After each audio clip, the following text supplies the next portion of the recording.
Well, good morning.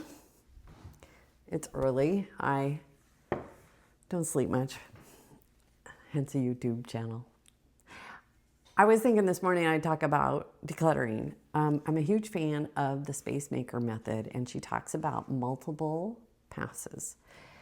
And you're going to see me declutter here in this series, but I have been decluttering for a while, and when I think about it, a long while.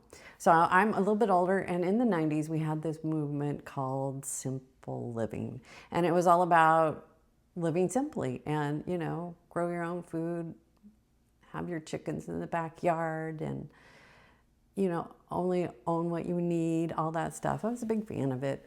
Big fan of your money or your life, that type of stuff. But I was busy being married and working and raising a child and all that. So I needed things. We do. You need things when you have children. So, yeah, you do. Not much, but there are a lot of things that people give you too. Well, aside from that small decluttering and the simple living life, my first major declutter was when my ex-husband left the house.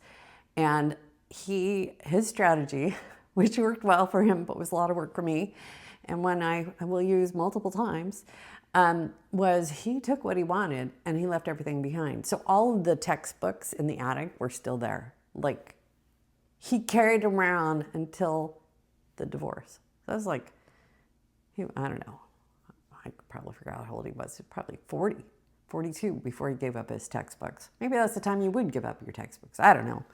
Anyway, there's a lot of, I was dumpster size stuff I had to put in the dumpster to get rid of everything. So that was my first major declutter pass.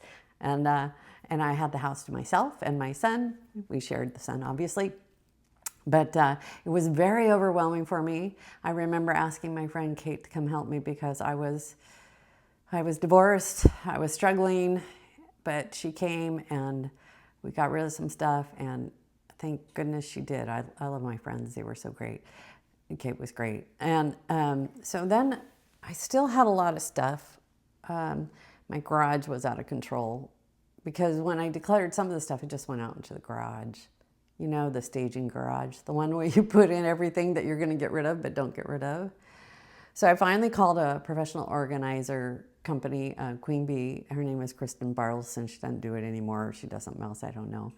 But she gave me an estimate, and it's $50 an hour. And you're like, oh, that's kind of a lot. It's more than I make. But she said it'll be 6 hours. And I thought, you mean for 6 hours and $300 I can have a clean garage? And she's like, yeah. And I'm like, okay, I want my life changed. Let's do this. But it wasn't 6 hours. It was 6 hours. It was 2 hours, two weeks with me doing homework, another 2 hours, 2 weeks with me doing homework, and another 2 hours. But the thing that she did, which is the key so far to my decluttering thing, is she took it all with her when I was done. Like, I want it gone. She's taking it. That was it. She was taking it. So that was a major declutter of the garage, and I've done like 5 declutters of the garage, and you'll see me do more on this particular declutter journey for housemates. The next declutter was my son. So because I have a 3-bedroom house and he was young, he had all those childhood things, those toys, the teddy bears, these little, whatever he had, crayon curtains and all this stuff. And I said, you're older now. I think you should have a new room. And I think I'm going to give you a budget and you can remodel it the way you want. And so what we did was we took one room, painted it. He bought what he wanted, the most amazing carpet that you've ever seen. And you'll see it in the garage because I can't get rid of it because it's so cool. So I just use it in the garage. It doesn't fit anywhere else in my house. And then he moved what he wanted, and I took care of everything that was left behind. So once again, this strategy is working where if you don't see it, you can leave it. And my son even has a quote for it, and I'll find it and put it on the screen. So that was a major decluttering with my son moving. Then I retired. Well, it might have been the other way. But anyway, I retired. I think he was still living at home when I retired. And that was the wardrobe and the work stuff. my SQL books from the 90s, I finally let go of. I had to acknowledge I was never going to go back to programming, which was hard because one of my follow-up plans, I'm a planner. I didn't know this. I'm a planner. One of my follow-up plans was if retirement doesn't work, I can go back to work. Well, retirement works. You should retire as soon as you could. Anyway, my blouses I cut by half, like right off the bat. And then my skirts were the hardest part. I love my skirts, my winter skirts in particular. Now I don't want to be cold, so I don't wear skirts in the winter, but I finally got rid of one of my favorites, a olive green denim skirt long. It was a pencil skirt, so you had to walk really narrow.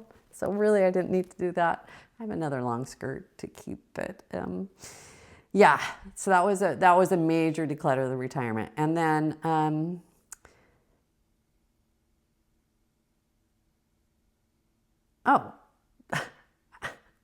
the son moving rooms. The next one, after retirement, my son leaves the house. That's the next declutter. And this is when I think I'm going to open an Airbnb because I have this huge house. It would be nice if it supported itself. It just is a lot of work to have a house. It just is. It's the business of living. That's fine.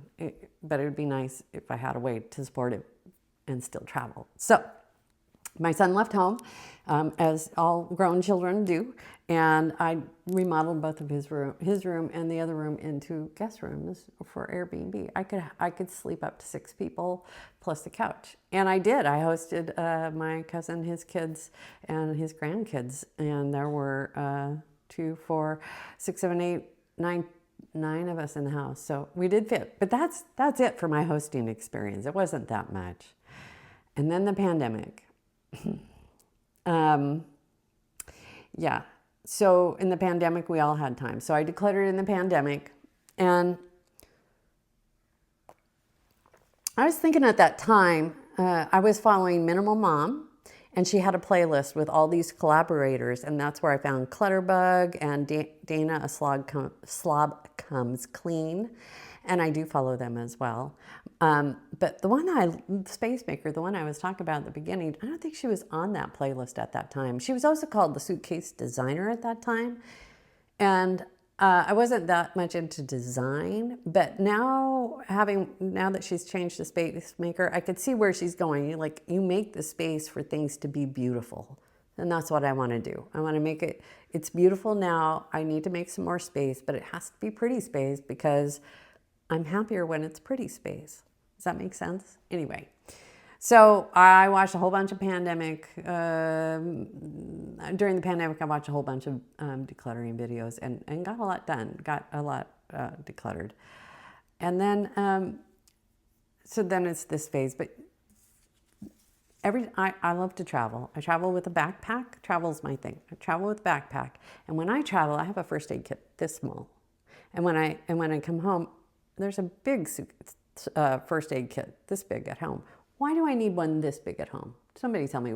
The hospital's 7 miles away.